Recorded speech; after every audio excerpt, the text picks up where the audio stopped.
अरविंद जी, एक बहुत महत्वपूर्ण बिंदु है। सोमवार को संसद में दिल्ली से जुड़ा अध्यादेश पेश करेगी सरकार। लोकसभा में उसको गृहमंत्री अमित शाह पेश करेंगे, ठीक सोमवार को। वो इंडिया के एकीकरण का मुख्य बिंदु था। आपको याद होगा अरविंद केजरीवाल की दो टूक चेतावनी थी कि कांग्रेस अगर होल हार्टेडली इसके सपोर्ट में आने का अनाउंसमेंट नहीं करेगी तो हम बाहर। क्या कांग्रेस ने वो किया? अविश्वास प्रस्ताव पर वोटिंग जब होगी, बहस जब होगी, वो तो तारीख अभी तय होगी, लेकिन इसमें तो तय हो गई। सोमवार को लोकसभा में है, मंगल को राज्यसभा में आ जाएगा, ठीक। राज्यसभा में उम्मीद थी अरविंद जी को, वो कह भी रहे थे, देश भर में गए भी थे सारे नेताओं के पास कि हम यहां पटक लेंगे सरकार को। लेकिन वहां यह हो गया कि जगन रेड्डी की पार्टी ने दिल्ली से जुड़े अध्यादेश पर संसद के दोनों सदनों में सरकार का समर्थन करने की बात कह दी। तो लोकसभा में तो बहुमत की कोई मुश्किल ही नहीं, राज्यसभा में भी बहुमत के पार चला गया एनडीए। अरविंद जी, फिर केजरीवाल जी को क्या हासिल अगर वो अध्यादेश ही पारित हो गया, जिस अध्यादेश के बाद मास्टर का कंपाउंडर का ट्रांसफर नहीं हो कर सकते वो, तब क्या होगा अरविंद जी? ये बड़ा मसला है, इस पर अभी ज्यादा चर्चा हो नहीं पाई कि जगन रेड्डी के पार्टी के समर्थन देने के बाद इक्वेशन कैसे बदल गए राज्यसभा में। अरविंद जी देखिए अमिताभ जी, विपक्ष का तो यही रोना है कि एक भी मुद्दा आप नहीं बता सकते हैं जिसमें पूरा विपक्ष की एका हो। दो इश्यूज को छोड़ के, एक है भ्रष्टाचार और दूसरा है परिवारवाद। उसके अलावा बताइए, अलग अलग इश्यूज पे अलग अलग सबके राय। ऐसा गठबंधन आपने देखा है जिसमें न कोई नियति हो, न कोई नीति हो, न कोई कार्यक्रम हो, न कोई नेता हो। अब तक विपक्षी जो गठबंधन हुआ है, दो बैठक हम देख रहे हैं, एक पटना का, दूसरा बेंगलोर का। एक में केजरीवाल साहब पहले रूट कर वापस आ गए और दूसरे में नीतीश कुमार जी और लालू प्रसाद यादव, तेजस्वी जी समेत वापस आ गए। तो ये कौन सा गठबंधन? जब आपका कोई कार्यक्रम ही नहीं है, लक्ष्य ही नहीं है, केवल विरोध के लिए, विरोध करने के लिए गठबंधन अस्तित्व में जो आता है वो सफल नहीं होता है। और ये जो दिल्ली का के ऊपर जो भारत सरकार बिल ला रही है, उसमें तो कांग्रेस के बड़े लीडर, केंद्रीय नेता कह चुके हैं कि ये आना चाहिए। अरविंद केजरीवाल के पास वो अधिकार ट्रांसफर पोस्टिंग का नहीं रहना चाहिए, क्योंकि दिल्ली जो प्रदेश है वो फुल फ्लेज प्रदेश नहीं है, केंद्र शासित प्रदेश है। यहाँ राष्ट्र की राजधानी भी है, बाकी राज्यों का भी अधिकार है। और अरविंद केजरीवाल जी जिस तरह से विधानसभा में खड़ा होके संविधान का माहौल उड़ाते हैं कि कौन एलजी, कहाँ का एलजी, कैसा एलजी, क्या चुने हुए मुख्यमंत्री से ऐसी अपेक्षा की जा सकती है? ऐसे में उनको पूरा पावर मिल जाए तो दिल्ली कैपिटल चलाना मुश्किल हो जाएगा। तो अब विपक्ष को चाहिए कि इस पे एकमत होकर वहां बहस करते, तो आप विरोध कर देते हैं, बिलों पे चर्चा नहीं करते हैं, इश्यूज पे चर्चा नहीं करते हैं। जब मंत्री उत्तर देते हैं, प्रधानमंत्री जब उत्तर देते हैं तो विपक्ष बहिष्कार कर देता है। देखिए अमिताभ जी, एक लाइन में कहूंगा मैं कि विपक्ष की मंशा चर्चा कर जी। ठीक ठीक है अरविंद जी। रत्नाकर भाई, आम आदमी पार्टी के लिए 99% कंसर्न है इंडिया में कि ये बिल रुके, ठीक।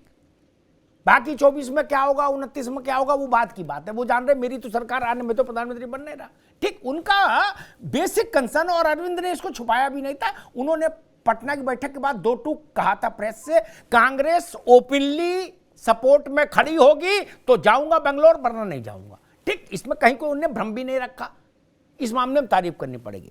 राज्यसभा में उनको उम्मीद थी कि अंक गणित डाइसी है, लेकिन सरकार ने जगन रेड्डी का सपोर्ट मैनेज करके तस्वीर पलट गई राज्यसभा के अंक गणित की। तब क्या होगा?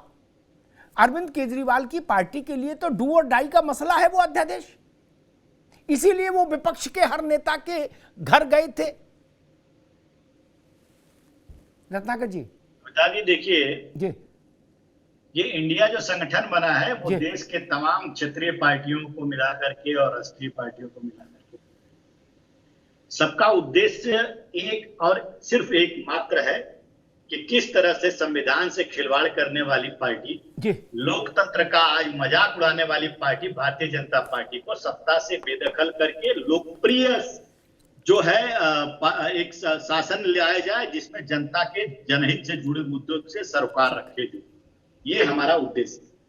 इसमें अगर राज्य स्तरीय कोई भी अगर मुद्दे आते हैं तो निश्चित रूप से हम उसको मिल बैठ करके, हो सकता है हमारा ओपिनियन अलग अलग हो क्योंकि अलग अलग विचारधारा की पार्टियां हैं, ओपिनियन अलग हो सकता है, लेकिन कोई भी इस तरह की राज्य स्तरीय मुद्दों पे हमारा मतभेद हो सकता है, लेकिन राष्ट्रीय मुद्दे पे हम एक हैं और वो मैंने उद्देश्य आपको बताया। दूसरी 2-3 चीजें हैं जो मैं कहना चाहूंगा, थोड़ा सा समय दीजिएगा मुझे, आपसे रिक्वेस्ट जी। प्रधानमंत्री जी 2-3 पॉइंट्स है। प्रधानमंत्री जी बार बार जो है राजस्थान वाली रैली में लाल डायरी लाल डायरी लाल डायरी, हाँ वो भाई वो क्या है, राक्षस की वो जान तोते में अटकी हुई, राक्षस की जान तोते में। अरे भाई तोता तो आपके हाथ में है, वो ईडी तोता, सीबीआई तोता, ये सारे तो आपके हाथ में है। जब चाहे राक्षस की जान जो है मुंडी आंच दीजिए, कौन रोका है? आपके पास सारी एजेंसियां हैं। लाल डायरी क्या, हरी पीली नीली डायरी तक का इन्वेस्टिगेशन करा लीजिए, कोई नहीं रखा है। तो ये सिर्फ एक पॉलिटिकल परसेप्शन बनाने की भारतीय जनता पार्टी के प्रधानमंत्री नरेंद्र मोदी जी की कवायद है।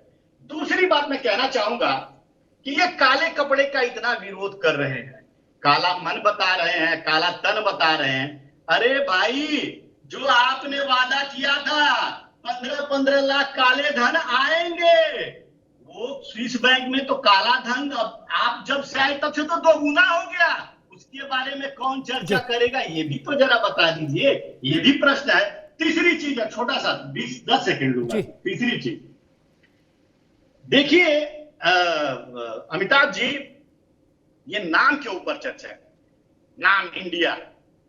अरे भाई इंडिया नाम रखा है, ये तो हम तो गौरवान्वित है कि हमने इंडिया नाम, उसका शॉर्ट फॉर्म इंडिया हो गया, हम तो गौरवान्वित है, देश को अपने आप के साथ कनेक्ट कर रहे हैं। आपने जो नाम रखा है अमृतकाल, क्या यह देश में अमृतकाल चल रहा है कि आपातकाल चल रहा है?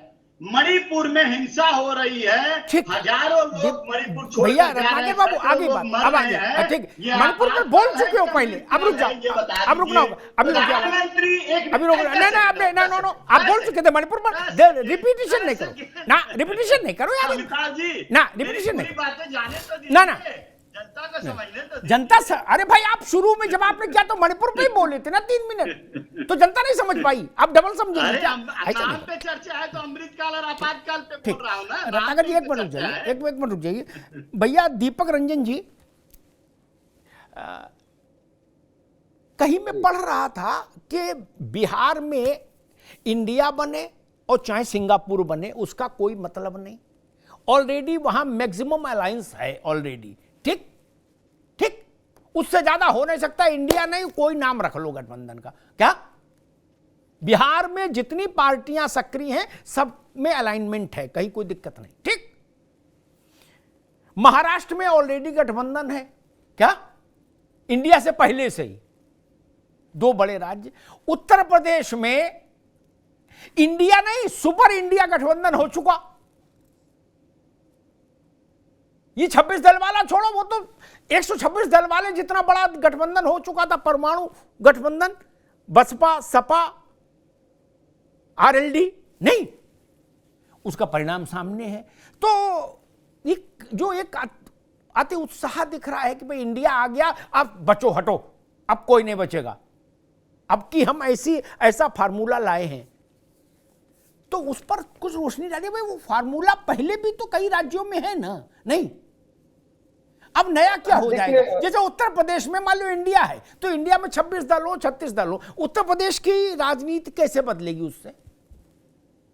देखिए अमिताभ भाई, मैं सबसे पहले अपने बड़े भाई आदरणीय अजीत भाई की बात में आना चाहता हूँ, और बड़े बुद्धिजीवी हैं, मैं इनकी किसी बात पे अमिताभ भाई टीका टिप्पणी नहीं करना चाहता, क्योंकि हो सकता है मैं भी शायद मैं गलत हो सकता हूँ, ये गलत हो सकता है।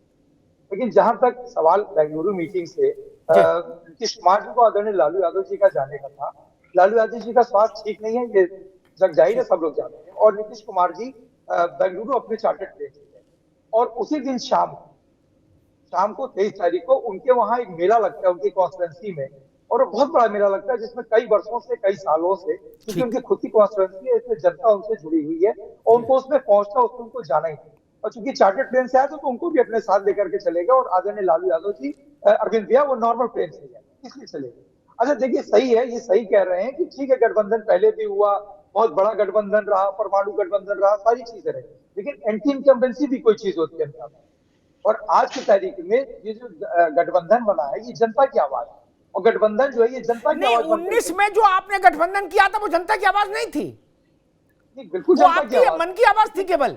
नहीं, बिल्कुल बिल्कुल जनता की आवाज थी अमिताभ भाई, लेकिन 5 साल में इनका गठबंधन जो है, एंटी इनकम्बेंसी और ज्यादा बढ़ी। दीपक जी, लोगों को एक मिनट अच्छी चर्चा हो जाए।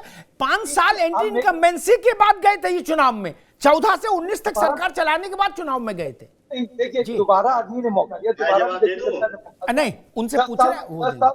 10 साल तो देखिए मनमोहन सिंह जी की भी सरकार थी, 10 साल थी ना मनमोहन जी की सरकार, अलायंस की गवर्नमेंट थी।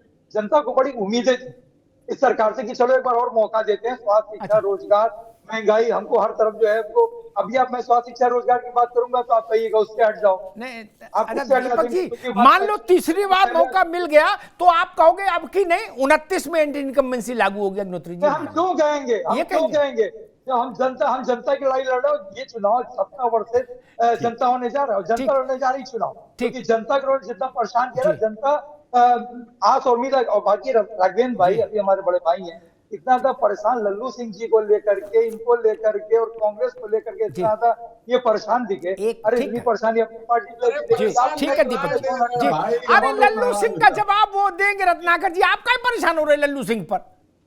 लल्लू सिंह की दशा है, दुर्दशा है, वो जवाब देंगे ना, आप क्या लोड ले रहे हो? आप सपाट में बोलो, इंडिया है, आप लोड मत लो।